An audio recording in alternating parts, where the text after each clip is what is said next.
Hey guys, and welcome to another episode of How Did I Shoot This One? Today, a little bit more of a creative shot. Let me just show you the shot. It's this one.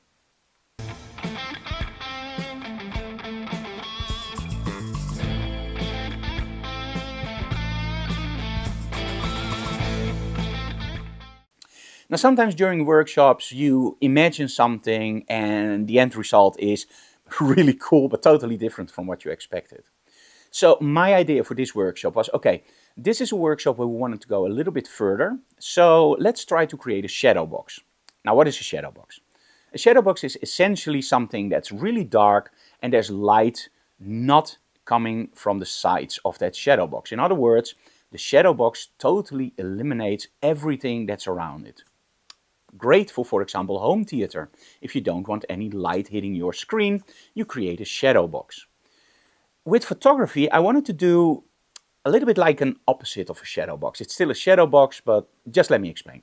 We took two big pillars from our studio, we placed them on the floor, we covered them up with black material, as you can see in the video, and then the idea was to place a LED tube underneath and then plexiglass on top, make our model sit on the edge, and just use the light from the LED tube coming up and lighting our model. In essence, it worked, but positioning the model was really difficult because this was just one of those ideas that just happened and we tried to build it right on the set. The thing that I didn't take into account, of course, was how much room does our model have to move, and that was too short. So at that moment, we had to decide, okay, so this is not going to work at this moment. It's going to work in a later moment, but with the room that we have now, we're not going to finish this the way that I want it. Now you have two options. You can stop. Or you can go like, no way, we're not going to stop. We're going to create something more creative with this. And that's actually what we decided to do. Now, the first thing, of course, that you want to make sure is that that light that comes through that little opening, through the plexiglass, is even. Now, when you just place a LED tube or strobes underneath the plexiglass in that shadow box, it will not be even. You will see all the light just falling around. You will see some creases in the black material. It just doesn't look nice. Now, as you already know, smoke is one of those things in a photo shoot that's really nice. It can be a mood maker, it can be a reflector, and it can be a diffuser. So how about using that LED tube and then just pumping smoke under the plexiglass? So now the whole plexiglass area is filled up with smoke.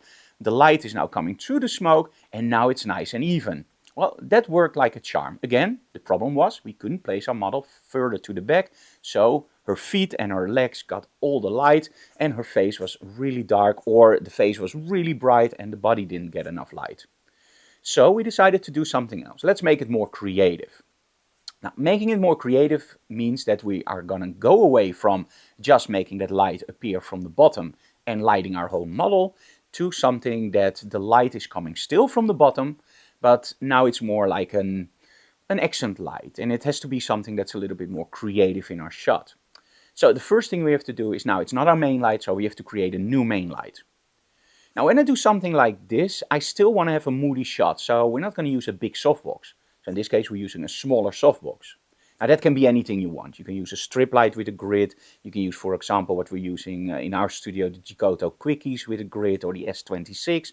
But it's a smaller softbox and a grid. Now the reason I'm using a grid in these kinds of softboxes is because I want to make sure that I focus my light on my model. I don't want to hit a lot around my model, and I still want to make sure that that light that is coming from the bottom still has a really big attribute, of course, in our photo shoot. Now, just having a LED tube in the bottom that just emits white light, it was great if we want to use it as our main light, but as an accent light or as a special effect, I didn't like that at all. So we opted to do something slightly different. Now, we all know the Platypods, right? They're really small and you can place strobes on it or you can use your camera on it. It's like a little tripod replacement. It's really awesome. So we are choosing for a low position with two strobes on each side of the plexiglass, so each side of the shadow box. A red one and a blue one. Well, if you know me, you probably know it's red and blue, right?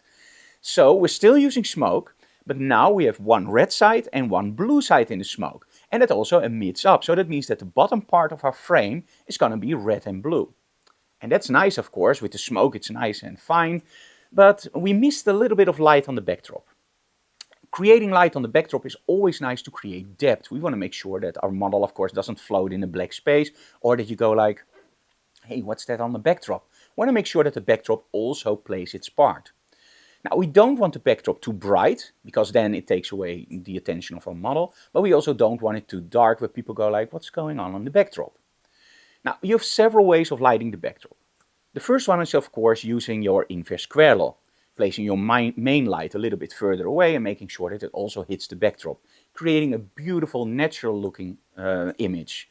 In this case, because we're also going to use smoke on top, so not only on the plexiglass but also in the set, I didn't want to place my light too far away and not too straight on a model. For the very simple reason, if you use smoke, smoke is a reflector. So that means that if you light smoke from the front, it will light back white, and you don't want that because you can't take a picture anymore. Same reason why we don't place it further away with smoke, because the more smoke accumulates between your model and your strobe, the more that white wall will appear.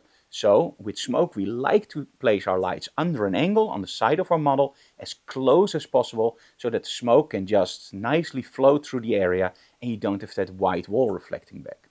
But it also means that the inverse square law is very, very tight, so that means that it doesn't hit our backdrop. Now in this case I'm using one extra strobe on the backdrop under a slight angle. I didn't just want to create a circle on the backdrop, I want to create a nice leading line on the backdrop for that lighting. Combined with the smoke and with our main light source, I thought it was a very nice setup to start with, and it already is. However, when you start to add that bottom part with that red and that blue gel and that smoke, it really becomes something special that I never did before. Now there was one mistake in our set. And that was actually the idea, of course, was to make a straight line on the bottom, like a huge strip light, and that would emit the light up. But of course the shadow box wasn't large enough, also on the sides, so I saw a little bit of my red strobe just squeezing through. And my first idea was, I'm just going to replace that in Photoshop, I'm just going to take it out. But then when I looked at the shot, I'm going to show you the finished result now, you just look at it and you go like, it's actually pretty cool, it almost looks like an angle. So in the end, we just left it in. So let's take a look at the behind the scenes video so you can see the whole setup, and actually you probably see how we started out and then we just rebuilt the whole set. All aboard!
Now, certain photo shoots are great in your mind. When I teach the workshops, and I've been teaching them for over a decade, I always try to do something new, because if you do the same thing over and over again, at one point you will get a burnout and you don't feel happy with your work anymore. And I want to go to my work and I want to take pictures, and I come home and I go like, I really want to retouch those images because they're absolutely awesome. I don't want to do anything else. Let's retouch those images. And it also means that I have to think about new things and things I never done before. And that sometimes means that you have an idea and you are limited because you can't execute that idea at that moment. Two solutions: stop, like I said before, or create something else. And I highly recommend always trying to create something else, because you never know what new techniques you will find out and how incredibly an image actually can turn out. Because I retouched this as a normal fashion glamour shot. How about zooming out just a little bit more and creating artificial intelligence and create a whole sci-fi area around this, just based on that red and blue smoky stuff? Think about that, right? Maybe you will do something like that in your studio shoot the next time. Hey guys, thank you so very much for watching, and see you again next time. Bye guys.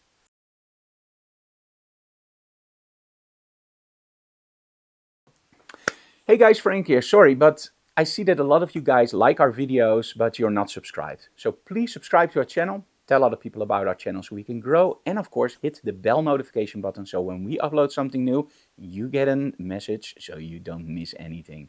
We upload about 2 videos each week, and of course every month we have our longer digital classroom live episode. So make sure to subscribe and of course like and tell other people about our channel. See you again next time. Bye guys.